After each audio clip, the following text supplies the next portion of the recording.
Okay. Hi, everyone. Welcome. Glad that you're here. Good to see your faces. For those of you, I recognize a lot of faces here, but for those of you that I haven't met, I'm David Trelevin, and this is our August TSM meetup call. And I'm really happy that you're here. A couple just brief framings here is first the purposes of the call. If you haven't been here before, the main idea behind these calls is just to support you all in offering mindfulness or contemplative practices in a trauma-sensitive way. So each month we've been taking a dive into a different topic. We've done body scans. We did a couple rounds on talking about the practice of being on Zoom here and how we can bring trauma-sensitive practice in there. So that's what we've been up to every month. And this is also a chance for me to get to connect to the community. We have some online courses that we offer, and we'll be offering them this fall. But this is really a chance to also hear how you're doing, what's alive for you, where in your practice you're feeling like things are going great, where are you feeling more challenged, and also to hear questions that you're in, comments that you have, and really what's alive for you. So it's a chance for me to get to be with you all, and part of this call will be actually just getting to engage with all of you. Especially if you're new, just to know that the community here is primarily people who are offering practices, whether mental health professional, meditation teacher, yoga teacher, kind of in contemplative practice. And there's also people here who are simply interested in the topic and who want to come and learn more. So wherever you're coming from, welcome. Really glad that you're here. And just so you know that it's mostly a community of practitioners and us digging into these questions of how to hold people and groups really well right now. So the topic that I want to dive into today is around three different principles of trauma-sensitive practice. And that is choice, empowerment, and exposure. You know, I'm often giving talks these days to groups, and I'm often asked, you know, to kind of see if I can reduce TSM down to some really basic tenets. And these are three that I come back to a lot. And I was thinking this last couple of weeks, just given the magnitude of this moment and the adversity and the stress that so many people and communities are facing, that it's a really helpful time to come back to core principles and then apply those principles in any environment that you're offering the practices. So I know we have a really wide range of people here in the community. Some of you are working one-to-one, some in groups. And to me, coming back to these core principles are a way to then apply best thinking in any situation. I mean, we did that with the online program. To me, like, if our commitment is to make a space as safe as possible, how does that translate into Zoom, for example, being here? And then we come at it from all these different angles. This is also covering the core principles. I thought would be a way, as we're starting to get quite a range of experience here on these calls. We started these about a year and a half ago. I was at my mom's living room. I was visiting her, and we had a small group, and they've gotten bigger. And so as a way to take care of the kind of the wide range of experiences here, there's some of you completely new to the topic. There'll be others who've come through, you know, advanced online training with me. So I thought principles would be a way to actually have us all engage at our edges.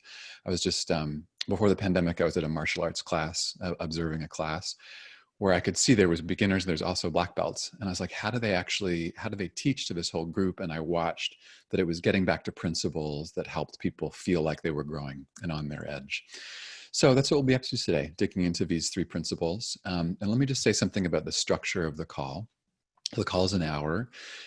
If you're able to be on video, definitely encourage that. It's really great to see your faces, and I can see them and others can too. If you can or you choose not to, that's all good. I'm also being joined this morning by my friend Tyler Grillo.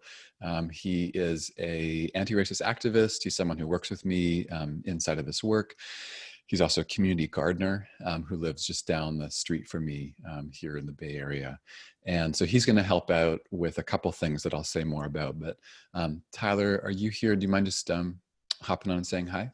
Yeah. Hi, everyone. Very glad to be with you again.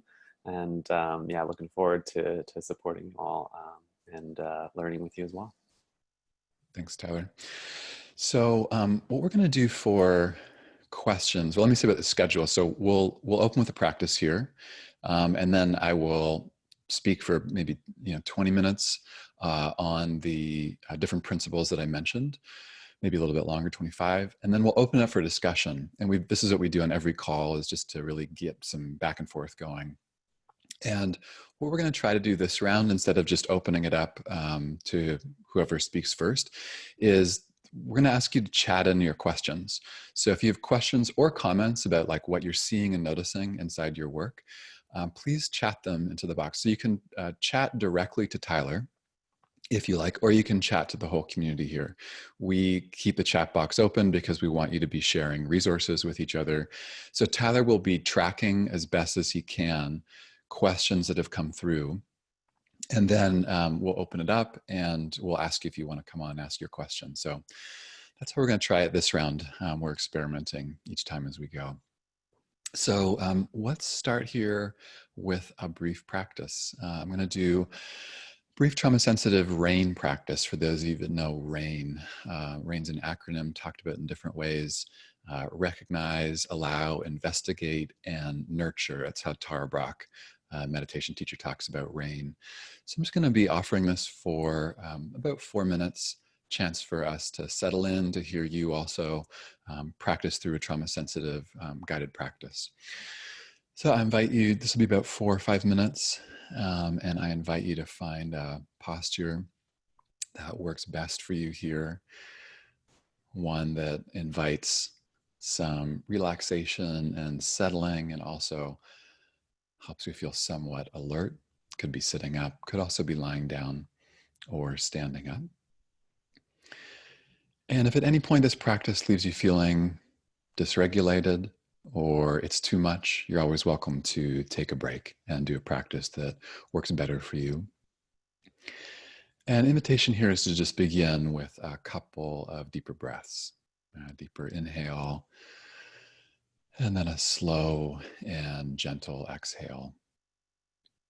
Maybe one more inhale, and then also an exhale, letting the weight really come into the touch points with the ground, settling into the earth here.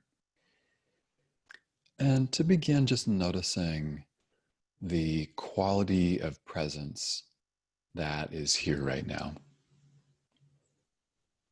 without trying to change anything. Just noticing what's here. That could be sensations that feel predominant. Could also be thoughts or narratives that are here, just observing them, not trying to change anything.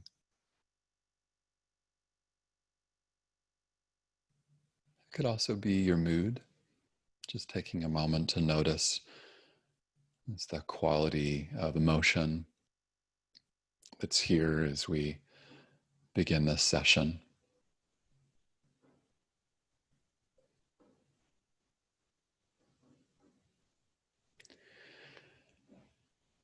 And then also taking a moment to orient to your external surroundings. So we spent a moment here feeling what's happening in our inner world, and whether through sight, sound, whatever's available to you, just also noticing what's around you as a way to support your presence in this moment. Trauma can often pull us into moments that are outside of the here and now. And so when we're practicing in a trauma sensitive way, it's letting ourselves attune and orient to both our inner world in this moment and what's happening outside as well. And as best as you can, just allowing that all to be here. And whatever's happening internally or externally, seeing if there can be some just basic agreement with this experience.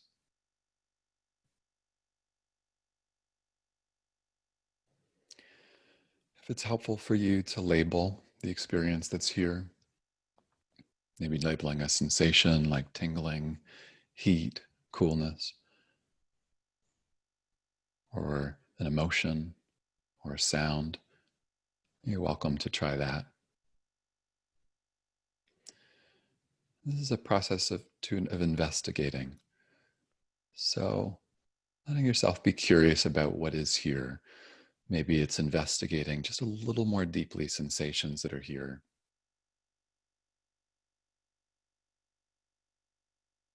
Or an element of curiosity towards your surroundings.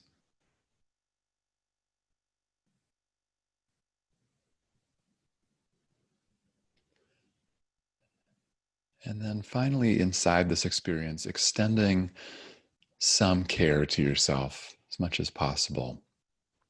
You might do this with a gesture like the hand on the heart, or it could be another kind of gesture towards yourself. It could also be through some simple words like, what do you need to hear right now that would support your presence? Like, good job showing up for this call. Or, I'm here right now, I'm here for my experience.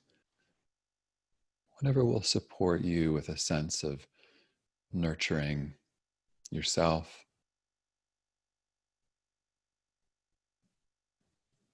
And if you'd like to extend this care to anyone else, you're welcome to do that. Others on the call, anyone in your surrounding environment, or communities that you'd like to extend this to.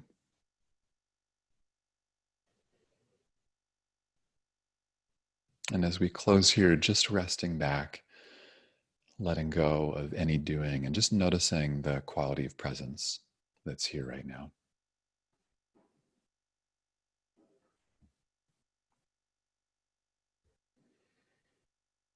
We'll be transitioning here, and so if any movement or deeper breaths would support you, go ahead and do that, or opening the eyes gently, but just knowing we'll be shifting here.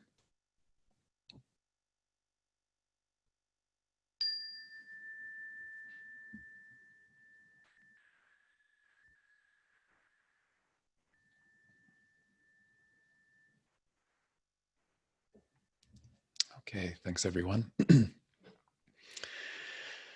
So as I mentioned at the top of the call, I'm just going to spend a little bit of time here talking about these three different principles. And as we go, as I mentioned, if you have questions or comments, you feel free to chat them publicly or to Tyler, and then we'll have a chance to talk about all these different things. So as a frame to begin, I think of trauma-sensitive mindfulness, or TSM as I'll call it. I think of it as a pretty wide spectrum. And again, I was thinking about this coming into this call about the ways that we have such a range of experiences here in the community. So on one end of the spectrum, you could say this is people who are practicing mindfulness or contemplative practice that maybe don't have any reference points around trauma. So there's like not knowing about the topic. And then on the other side of the spectrum, we could say there's people who are trained as trauma professionals who are doing a lot of work specifically around mindfulness and trauma that are really steeped in the conversation.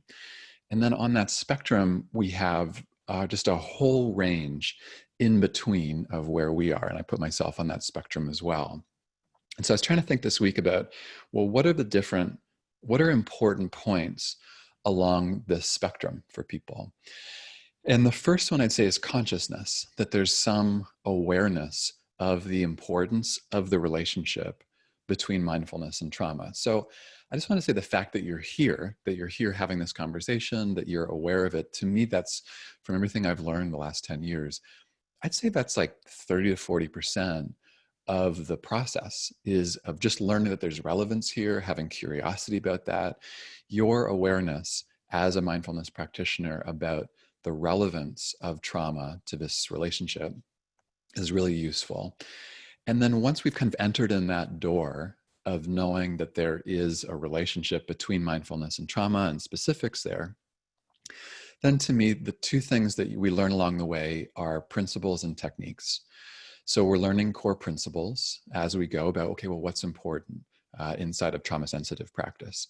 And then we're learning actual practices or techniques that back up those principles. So for example, safety. Safety is a really important part of trauma-sensitive practice. If we're committed to the principle of safety, we start to learn these different techniques.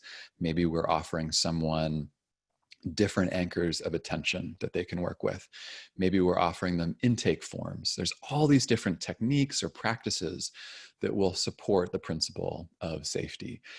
So again, I thought I'd pull back for a second and go, well, what are the core principles that we can work with? And I wanted to flesh out three here that I found very useful. And I'm going to invite you to be taking these principles almost like glasses and exploring in this moment, how would these principles apply to your work? It could be also your practice, but really where would you like to apply these, and how are they or aren't they relevant for you?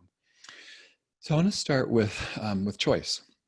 And I'd say if I had to boil down trauma-sensitive practice to one, choice would probably be number one. And this is so much in the, when I'm doing online courses or in person, so much of what people are learning are different practices or techniques that are instilling a sense of choice and agency for people. Some of you will know this, but one of the biggest traps that people can get into, trauma survivors, I'd say, inside of meditation practice is over attending to traumatic stimuli, is kind of hyper attending to elements of one's experience that's connected to a traumatic event, and not knowing that it's okay to take an off ramp on the highway. Like we're on the highway and not seeing like, oh, there's actually different choices that I could make instead of just following basic instructions and ending up hyper focusing on experiences that might leave someone dysregulated. So choice is huge. And choice is often taken away with trauma. It could be in the moment of a traumatic event. It could be a traumatic accident. It could be some kind of interpersonal trauma. But choice is often taken away. And for that reason, instilling a sense of choice inside of practice is a core principle. It's really an important foundational principle to come back to in whatever we're doing. And I imagine that many of you are doing this already, just given the level of sensitivity inside of this group, inside of the people that I meet here. And I also want to open up a reflection question for all of you here, that you're welcome to chat your answer or just be in your own reflection, is inside of your work, whatever that is, that could be your personal practice, that could be leading people one-to-one or groups. My question is, where do you feel are the most effective places that you're able to provide a sense of choice for people? So for example, a therapist might say, well, we have a half an hour consult before I work with someone where I make sure they really are in choice about what I practice. I met a therapist who said, I always give people a choice of where they're sitting inside my office. A therapist, or sorry, a meditation teacher, a big one for choice would be offering people different anchor points of attention. So I work with a group, Inward Bound Mindfulness Education, where their first thing, they work with youth, and they'll lay out 4 different options for anchors of attention: breath, sensations, sound, actually 3 different ones. So this is an open question for you all here, is inside of your work, where are the leverage points for you where you feel like I can really offer someone this sense of choice inside my work? I was just visiting with a friend who's in acupuncture school, and she was in a lecture, and the professor said, imagine that you only had a couple of needles that you're working with, or acupuncture points that you're working with. What would you choose? So that's my question to you all, is what's the most important points that you feel like you have around choice? So you're welcome to chat those in the box, or we can talk about them later. But let me shift here to the second principle that I want to talk about here, which is empowerment. So I think choice, I mean, empowerment really flows from choice, that when we're offering people choice, we're empowering them inside their practice. But similar to choice being taken away, often trauma is taking away this sense of agency and control. Now, that could be during trauma, but also for people that are experiencing symptoms of post traumatic stress. There's often an experience of disempowerment. You might have experienced this personally, you might have clients that you've worked with who have had this experience.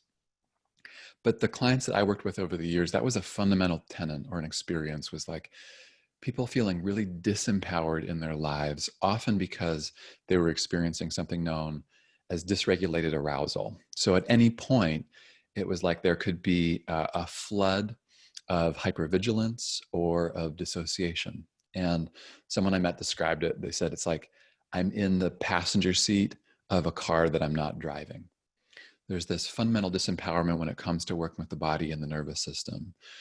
So, because of that, one of the important principles inside of trauma sensitive practice is empowerment, is offering people a sense of empowerment inside their practice. And that can look a bunch of different ways inside of mindfulness and meditation. That might be that people feel empowered to work with different amounts of times that they're sitting, that they know they can come to their cushion in the morning and they say, you know what, this morning is actually more of a 10-minute practice, and then I'm going to do something different. Or being able to know that if they're in a Vipassana or insight practice, that they could shift and actually move towards a self-compassion practice, that they could be responsive to themselves in the present moment. And what I found most important for empowerment is this feeling is choice, is that people feel like they're engaging in a form of choice of their practice, that they're there on their own volition and they're not being forced into a practice. Now, as I'll talk about in a moment, I don't want to go so far as to say we can't still hold a container for people and encourage them to really challenge themselves. Empowerment is important, and it's not just necessarily a free-for-all, like you can do whatever you want. To me, there's something still very important about providing an actual container inside of mindfulness practice. But empowerment is something that I come back to often. Like, are the people that I'm working with, are they feeling empowered? And again, I invite you into this question here. When is the last time that you have felt empowered inside of your own practice? And what supports that for you? Is it that someone, the way that they were being, that you're working with, had you feel empowered? Or maybe it's a way that you're relating to your own practice. What supports that? So I want us all, I think the more that we know what's empowering ourselves inside of practice, the easier it is for others. There's one more thing I want to say about empowerment, and that gets to social context. And there's a ton that we could say here about the relevance of social context and empowerment. But I just want to acknowledge that with privilege is often coming a lot more empowerment and a sense of choice and agency. So I'm thinking during the pandemic, those that are more like economically privileged, for example, that have class privilege, they have more options right now in general. And then especially around things like whether to need to work or not. People that are more poor and working class in positions where they're not actually in a position to be able to decide whether to go to work or not are placing themselves in positions where they may be experiencing more trauma. That could be exposure to what's happening right now with the pandemic. That could also be traumatic accidents at work. So there's always this matrix of a social context at play that I just want to acknowledge, that if we're talking about empowerment or choice, it's important that we're also acknowledging our own social context and larger social conditions in the world around us. So I also wanted to say that before we get to the third one, which is exposure. But we talked about choice, empowerment. And now I want to talk about this final principle of exposure. And this is my way of, I wanted to make sure that in talking about choice and empowerment, that we also acknowledge the importance of encouraging people to be with discomfort. And that trauma sensitive practice, part of my fear is that sometimes when I talk to people about trauma sensitive mindfulness, they misinterpret or mishear what I'm saying as that the primary focus is just on trying to keep people comfortable. And that is an aspect of keeping people safe and comfortable and in choice inside their practice. And then to me, mindfulness is also about empowering people to be with what's uncomfortable or difficult. So that's why I wanted to bring in this final principle of exposure, and then we'll open it up to questions and comments here. But exposure is a psychological principle or intervention with its roots in behavioral therapy. It was introduced by Edna Foa, some of you might have heard of. And in psychology, at least how I learned it, exposure involves exposing someone to a particular stimulus, often with the goal of overcoming some excessive fear. So exposure therapy, as it's called, is kind of like a face your fears approach to healing. And exposure is grounded in the idea of habituation, which is something that's occurring when our original reaction to stimuli diminishes over time. So you could think of examples for yourself. I know one for me is if there's a fan in the background, there's also been construction outside of my home, that at some point I become habituated to the sound, to that stimuli. And I'm mentioning this because inside of mindfulness and meditation practice, there is a degree of exposure inside of this work. We are asking and inviting people to be with their experience, to sometimes be with what is difficult or painful. You could say that they're exposing themselves to aspects of their inner world that they might have been avoiding. And for those of you that are familiar with mindfulness-based stress reduction and the way that MBSR works with chronic pain, this is really empirically at the core of this. We're taking people who might have been avoiding pain and actually giving them and empowering them with tools and practices that enable them to be with their pain, to expose them to that pain. So I'm mentioning this again because sometimes trauma-sensitive practice is misinterpreted around making people comfortable. And one thing I want to say in my experience now working with lots of people around this is if you're taking on the responsibility of keeping everyone feeling comfortable or even safe to some degree, that it can be exhausting. Now, of course, there's some level of responsibility that we take on of people feeling as safe as possible inside the practices that we're offering. And then there's a degree of safety that we can't always offer. Someone who's experiencing trauma symptoms might feel threatened or unsafe inside their own experience, regardless of the circumstances that are around them. So there's a degree of responsibility that we take on, and I've met people, and I include myself here, where we take on so much responsibility of trying to keep everyone feeling somewhat comfortable that we end up burning out, or we're actually not empowering people to turn towards what's difficult inside their inner world. And I say this as someone who, I mean, you all know, I think many of you know that I'm Canadian, and I've been shaped often to be quite conflict avoidant, which there are elements of that which build safety and trust with people I work with. I'm very sensitive to disagreement or places that people might feel challenged. But one of the things I've realized, one of the liabilities of that over time is where I'm denying people their own resilience to be able to be with what's difficult.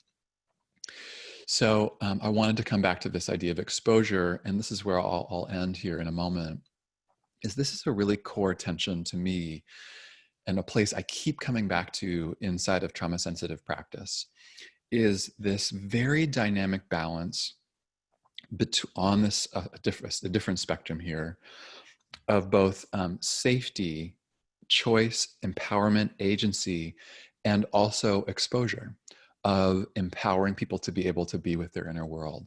For me, I experience this a lot as where's the balance between I'm offering people choice, but I'm not coddling them at the same time, or that I am very aware of dynamics of social context and power, but I'm also not walking on eggshells inside of the space that I'm teaching. So this is to me a constant tension and balance that I'm working, and often a lot of you that I meet that you're working inside of wherever you're offering mindfulness practices. So that's what I wanted to talk about, those three principles, balancing those two things. So I'm going to pause here. And at this point, I'm going to just open it up. Now, these could be comments and questions about what I'm talking about here of the principles, could also be anything else that you're working with inside of your own practice, or especially where you're teaching or offering mindfulness practices to others. But you're welcome to chat questions into the chat box to Tyler directly, or to the community here. And we're gonna open it up here to all of you. So thanks for hearing all that.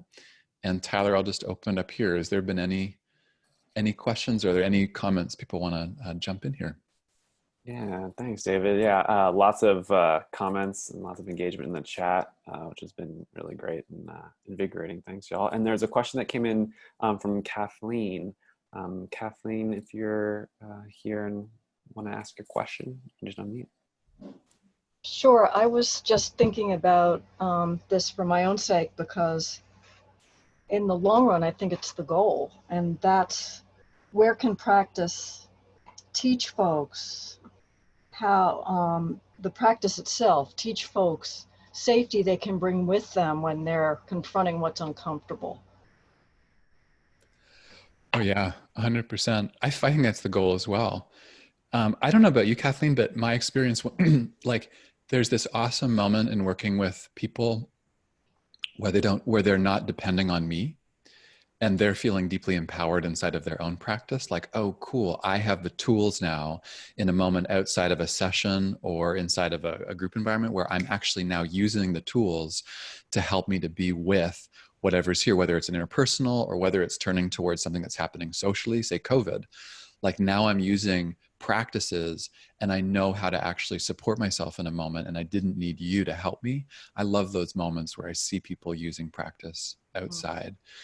So yeah, I totally agree. Do you want to say where you're using this with folks, or your experience in your own practice? Sure. I'm involved with a lot of insight dialogue practice. Oh, cool. Do you mind And sharing what that is for people that haven't heard it? sure. Insight dialogue was invented by Gregory Kramer based on his Vipassana Buddhist background, that it involves bringing the following guidelines to meditative dialogue: pause, relax, open, attune to emergence, listen deeply, and speak the truth. And those guidelines form a safety structure that I've found through a lot of personal practice and working with others, actually becomes almost naturally something you carry with you. So that if you're in a tense conversation, we're all in those conversations these days, if only in our own heads, Yeah, yeah, there's an automatic impulse to pause and relax yeah. back into the moment, so you can be with it, but not in a way where you're activating. So that helps. But I also think for me, what I've learned is that in a group like this, and with your voice, which is beautiful, I feel through the social connection, the support that I can then channel back out, and it's compassion practice. It goes both ways. It's towards me and it's towards everyone else. So I feel that field of energy, but it came through this practice of following these dialogue principles that support that kind of energy. And if I hear you right too, it also creates a beautiful loop. Like, one person kind of pauses, relaxes, and then that feeds into a degree of safety. It just seems to create a beautiful interpersonal loop that people can be in. Mm-hmm. Yeah, thanks for that. Actually, I want to tell a quick story about this and how it relates to the exposure principle. So I was able to go to an insight dialogue around race about half a year ago with an amazing team and facilitators. And, it's just here in the US, especially, but I know internationally, having difficult conversations around race and racial injustice. It was a multiracial room. around insight dialogue. So people really learning to practice speaking what was true for them in a moment of such intense polarization. And one of the things that came up inside the group was that people, they would start to feel unsafe, triggered for different reasons. And one of the things I appreciated about the facilitator was this encouragement to take care of oneself, but also to stay in the container, to practice being with. That was part of where there was a growing edge inside the practice. And I got into a conversation with the facilitator at the end, and I said, what was balance that they were talking about around the container? And they gave me a book that I want to recommend, and it was called Conflict is Not Abuse. It's Conflict is Not Abuse by Sarah Schulman, Schulman. And it was a really powerful reframe reminding me about ways that when I'm in conflict, anyway, a differentiation between conflict and abuse, which I think is really useful inside of talking about trauma as well, that we can be in difficult and painful conversations. And there can still be a creation of safety, I think, especially with a container and mindfulness practice. So I just mentioned that. It's been a very provocative read for me. So thanks, Kathleen. Thanks for jumping in and for your work. Yeah. Tyler, is there anyone else, or should we just sit quietly together? That could be nice, but there are many questions. Let's keep on going. Chris, are you here, and would you like to ask your question? Hi, thanks, Tyler. Hey, Chris. Hi, David. So the principle is really powerful. Thank you for that. And personally, the relationship between exposure and privilege, very powerful. So thank you for that. I was reflecting on trying to distinguish between choice and empowerment as we were going through the conversation. And so I have a framework that I just wanted to test because I don't feel like it's complete, but choice is something that I create. Empowerment is something that someone else collects. I never thought of it that way. Can you say more about the second, about collects? So I can create choice. I could force choice. I see what you're saying. Yeah. But the empowerment to own the decision, to collect it, to collect the choices and to make them. I'm feeling like that's directionally correct, but I was hoping you might say a little more. I love that. I mean, I'm learning. I'm honestly also piecing this together as we go, because I think of also agency is an important part in this, with trauma survivors often feeling a lack of agency. And one reason I wanted to include empowerment is that if we overdo choice, in my experience inside of trauma-sensitive mindfulness, it can be overwhelming and dysregulating for people. So when I first started, I got really excited about choice. And some of you heard me say this, but I'd say things like, in the next breath, you could open your eyes or not, or whatever you want to do. And I just throw out all these choices, and people would later say, this was not helpful. And we've talked about it inside this community about generally 2-3 max choices so that we're communicating. And maybe, Chris, this is what I'm hearing. It's like we're offering choice, but there's still a container there. And by someone making a choice inside the container, there's a sense of empowerment. I hadn't thought about it, but in terms of collection. But if I'm feeling that it's not just someone following a lead, but they're feeling the container, they know choices are there, and then they're able to make the move. That seems to be where I'm seeing the most sense of agency kind of come back to someone. And then, as you're saying, it's not like you're not overtaking the responsibility around choice, and you're finding your own kind of sweet spot about what you want to take responsibility for. So I hadn't thought about that with empowerment around the collection, but I think that seems directionally correct to me. Do you want to say anything about that, or how does that land? Tying it to agents. Thank you, and for tying it to agency. That's the piece that now it fits very nicely for me. It's the provision of choices, and having choices is not agency. It's necessary for agency. Now I see that empowerment agency is enabled or allowed by the provision of choices. But I can't. That's where it's their choice to collect. So again, I suppose it is a choice that they make, but it's the choice to choose. Yeah, exactly. Yeah, exactly. Great. That's Thank well you. said. Yeah, thanks for jumping in on that. I love thinking about the semantics of it and how we want to work with it. So thanks, Chris. Well, yeah, thanks for that, Chris. Appreciate you. Wondering, Kylie, are you here? And wanted to ask your question around the balance between, as you put it, coddling and walking on eggshells, and also pushing people. Yeah, thank you. My question is basically, how do you get over your fear of encouraging people to being with their discomfort? How do you not, you talked about coddling. You want to offer choice, but not coddle people, and you don't want to be walking on eggshells. So how do you make that move? Yeah, 100%. Do you mind if I ask, are you someone who would you tend on more in the direction of we'll call it coddling, but would you be more in that direction of Yeah, careful? yeah, yeah. Yeah, well, I'm with you. And I imagine many others are here too. Well, let me ask you a question. Is this for your own practice or working with others? Do you mind if I ask? Working with others. Okay. So one of the things that's been useful for me is always coming back to almost like for the sake of what any intervention that I'm making or anything that I'm offering someone, I'm trying to remind myself, what is the bigger picture that I'm offering this for? And so a question for you here is, if you were working with someone and you were in a moment where you're like, I know this is a moment where it would be a good time. I'm afraid to impact, but I think, and I sense this is a moment to challenge. What would be almost like the true north, or what are you going for in that moment that is the bigger thing that you're trying to support inside their lives?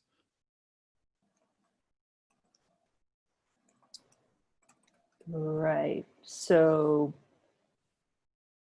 you're trying to, or I'm trying to support them to take agency for their own experience. Great. Yeah. Cool. And can you say, I don't know who you're tending to work with, but if they had more agency, what do you imagine that would make possible for them? I mean, I'm looking at a situation where I've been working with people like myself, seniors who, are in a comfortable socioeconomic class, and I'm moving towards working with poor women who are victims of domestic violence. And so Yes. it's a bit fraught at this point, but I'm making my way carefully. And so part of the answer is I don't actually know. Yeah, great. But I can just imagine wanting my students to be able to be with their present experience without that fear, but being very cautious to push. Yes. Oh, yeah. I mean, to me, this is why I mentioned it's one of the trickiest and most nuanced places of knowing the balance of when to push, when to back off. And then what I really appreciate you named is the social context. Like, for good reason, if you're someone who's more economically privileged working with poor women in this example, to just, my guess is there's not many folks here in the community that would have this experience. But if we're so far in the direction of not seeing, like asking someone to turn and face the trauma that's related to being poor, or of actually the targeting of the sexual abuse, if we're just in a kind of laissez-faire or a cavalier way, asking someone to do that, it's really insensitive. So I really appreciate you naming the social context, which is always a layer that's going to be there. And then to get back to the question that I asked you, I really relate to you. I struggle for many years. I mean, I continue to, of a moment of holding a bit of a line with people, and knowing that I'm going to make someone potentially uncomfortable, but knowing that there's a bigger vision in that moment for someone's healing and transformation. So I'll just say what I do is sometimes I'll actually say that to someone I'm working with, is I'll say something like, um, I might say something like, I realize that what I'm suggesting here with this practice is challenging and might make you uncomfortable. I'm also committed to you having powerful experiences that have you feel more safety and a sense of agency in your life. And so that's why I'm asking you and inviting you into this practice. Like sometimes I'll actually speak to the larger vision of what the offer is, so that I'm letting people know I'm not doing this in a relaxed way. I know this is a really big ask. And sometimes it might even be useful to name the social context. Like I'm aware that I don't know if that's been named in the space. I'm aware that I'm asking this across this difference.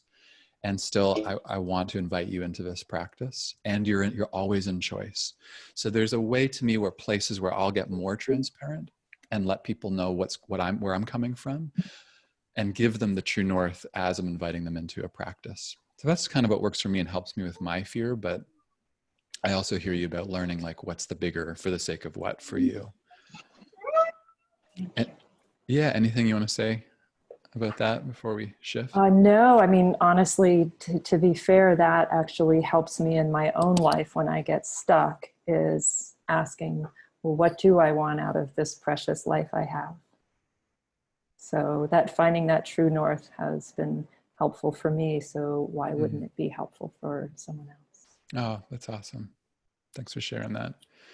I know for me, the first no I ever had to do in my family was really scary. I had a big no, like a boundary with my family. And the therapist that I was working with kept saying, well, what's the yes inside the no?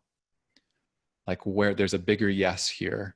But I was so scared to have the no. So anyway, I appreciate your vulnerability in sharing that. Thank you. Yeah. Thanks, all. All right, Tushar, are you here? Still would like to come on and ask your question? Oh, thank you, Tyler. Yes. So this among other topics is very important to me as a mindfulness teacher, offering choice. So my question is around the balance between choice and guidelines. Like, for example, um, I offer choice by engaging that person and also asking what they would be comfortable with. At the same time, sometimes I'm in a conundrum in terms of how much time do I spend for individual people versus including, let's say, choice in the guidelines. For example, offering people to opt out of certain activities if they're not comfortable. But I may not have time to engage with them and see what works for them. So how to strike that balance to put choice and guidelines versus engaging people individually? Tushar, I think I met you once before. You were working inside of some kind of educational setting. Is that right? That is correct. Yeah, I work in a cancer research institute and medical school. Yeah. When you say guidelines, it sounds like you're talking about kind of like the larger framework of what you can offer inside your work. Is that right? Yes, inside my work, primarily in MBSR teaching, to be specific. Yeah, no, that's odd. I think I think it was a couple of months ago, you and I maybe connected around this. And I'd say for everyone here, and we get into this more when we're in the weeds, I'd say, of online courses, of a big conversation about, well, what are the guidelines, or what is the structures that on the front end that we can clearly offer people, so that we don't end up halfway through a training or a program and feel like we've overpromised. And so I'd encourage all of you inside the different traditions that you're in to get very clear as possible about what are the promises that you can make, even to Shar, if I'm hearing you right, to the degree that you might have a limited amount of time that you can spend with people individually one-to-one. Is that right? In Yes, terms of the that is program? correct.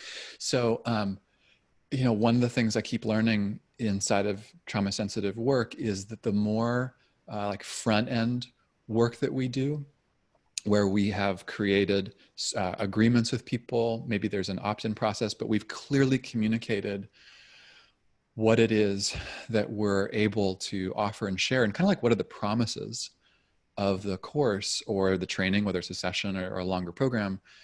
then the more that we can lean into that boundary and container as we go through. So Tashara, I think it would be totally appropriate to say,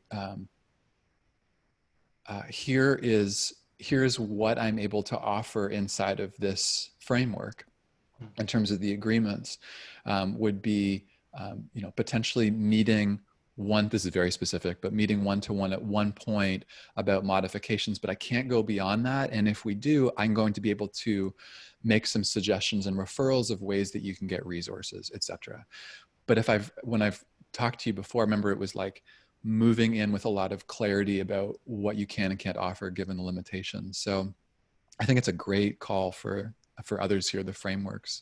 Anything that you want to share about that, about how that lands or what you're learning? Thank you for asking and explaining that in detail. So if I super summarize what you said from what I heard and understood is to create clarity through comprehensive guidelines at the beginning to kind of cover a lot of choices. And then also one more thing that I got is to actually refer them to resources rather than spending time that I may not have. Well, that's up to you. I mean, that's a question for you, maybe more offline, is what feels like the amount of time that you would be willing to spend, say, doing one-to-one work with people without knowing your schedule and your life there. So I think the more clarity that you can have up front, and then for all of us, one of the, I'd say the ethical pieces is to have some, if someone who is struggling with trauma is under your care, and suddenly they come to you and they say, I'm really struggling with nightmares, flashbacks, dysregulating symptoms, do you have, say, 3 practitioners that you'd be able to refer on to, and ideally one that would have some sliding scale or pay what you can slots available, because class and access is always an issue. So I think the more prepared, it's almost like, I'll say this last thing is, there was a big shift for me in any kind of teaching of being surprised when trauma or some nervous system dysregulation would appear inside of the group, versus going into a group with the expectation that someone may run into some difficulty. And when I had that expectation, it was a really big paradigm shift for me, where I started to get very clear on the promises. So for example, when people do online training with us, we're very clear, this isn't an individual trauma healing program. Like, we try to get as really clear as possible at the front end, so that we don't have breakdowns along the way. So yes, all to say what you said back. And I do think that takes some work, but I think it's helpful. Yeah.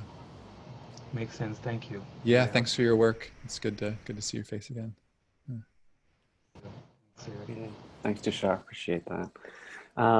Very alive in the chat here. A question here, Michelle, if you are here, also around kind of exposure questions around when it's appropriate to kind of name it more, and whether someone is willing to or would want to express that they're ready for a little bit more exposure, or if it's more of just an organic process that emerges. Michelle, are you here? Otherwise, you can unmute yourself. Yeah, go ahead. Is it?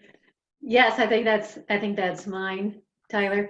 Yeah, I just wondered, David, in your experience, and yours too, Tyler, do you often get like a verbal confirmation from those that you're working with, that they say, okay, David, today's the day I'm ready to sit with these sensations longer and so forth? Do you get a lot of those?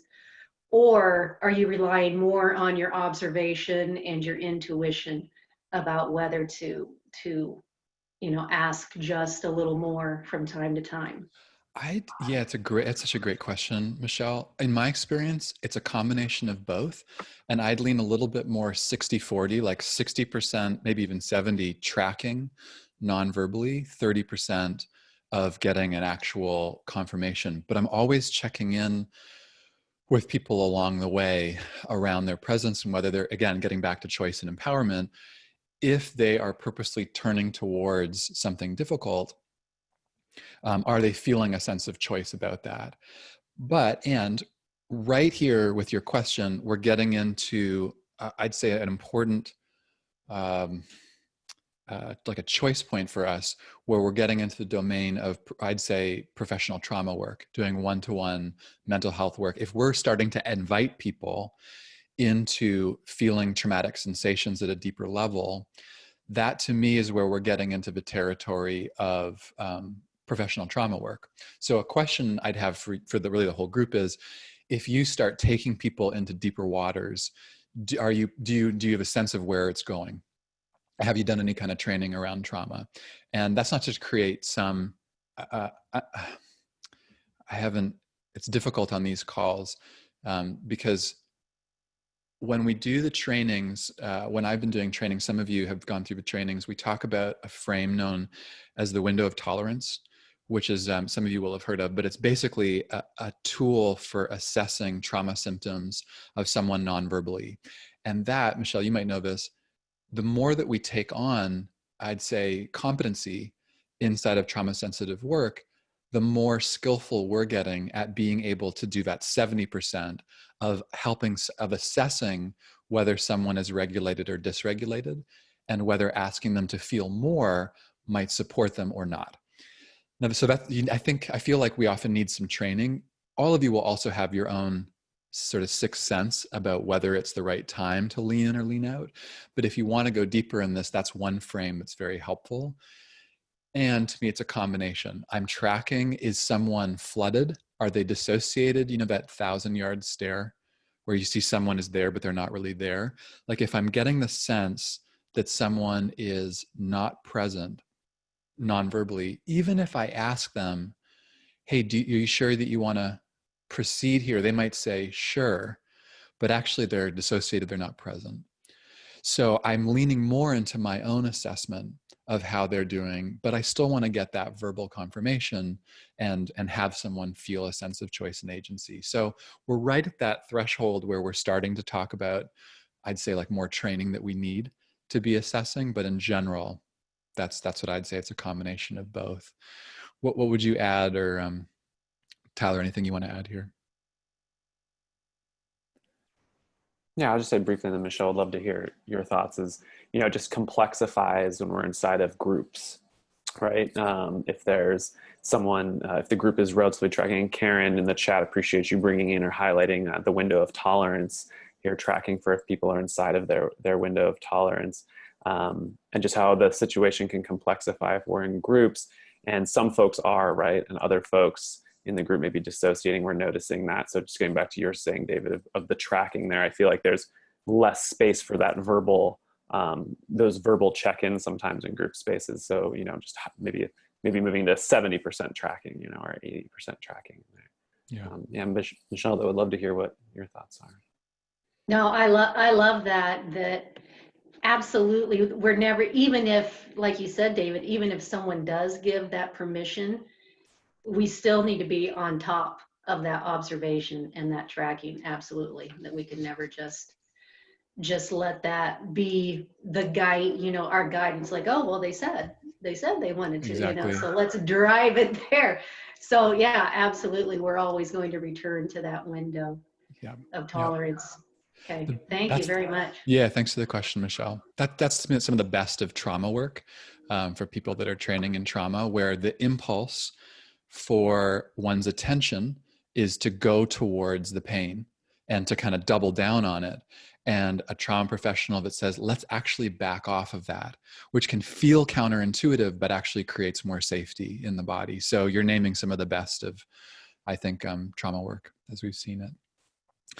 I just looked at my clock and we're at the top of the hour. That went fast. Just as we close, I want to mention, if you want to hang, I didn't mention this at the beginning, we have breakout rooms after this session. So if you're interested in meeting a couple people inside of this work, we open rooms of, what have we been doing, Tyler, like 3 or 4 people? And if you'd like to just have a brief check-in about, you know, where are you working? What are you finding interesting about trauma-sensitive practice? You're welcome to hang around. People have made some cool connections inside the community. So you're welcome to hang around. But otherwise, why don't we end with just a very brief practice here? So I'll invite you back into any posture that feels supportive for you right now. And just invite a couple of deeper breaths if that will support you right now. And just taking a moment to take stock here, noticing what's present for you, whether emotionally or different thoughts that are here. Just making room to check in, not trying to change anything, but just giving yourself this pause before move on to the next thing. And finally, if you'd like to direct any kind of nurturing or care towards yourself or towards anyone else, that could be people or communities that you serve, that you work with, directing that care towards them and knowing your commitment serves both you and them as well by you being here.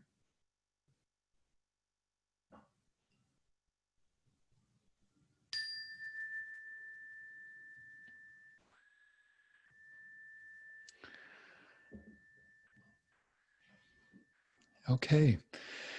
Everyone, thank you so much. It's really great to see your faces. And we won't be here. We're taking September off, taking a first time in a year and a half, I think. So we won't be here in September. We'll email you, let you know what's next. We're going to close here and be well. You can, if you'd like to hang around for the breakout rooms, please do. And otherwise, you're welcome to unmute yourself, and we can say goodbye to each other. Bye, David. Thanks so much. Bye. Thank you. Bye, everyone. Bye. Thank Bye. you. Thank Thank you, you. everyone. Thank you, David. Thank Thank you you, so much, Tyler. David. Bye. Everybody. Thank you so Bye. much. Cheers.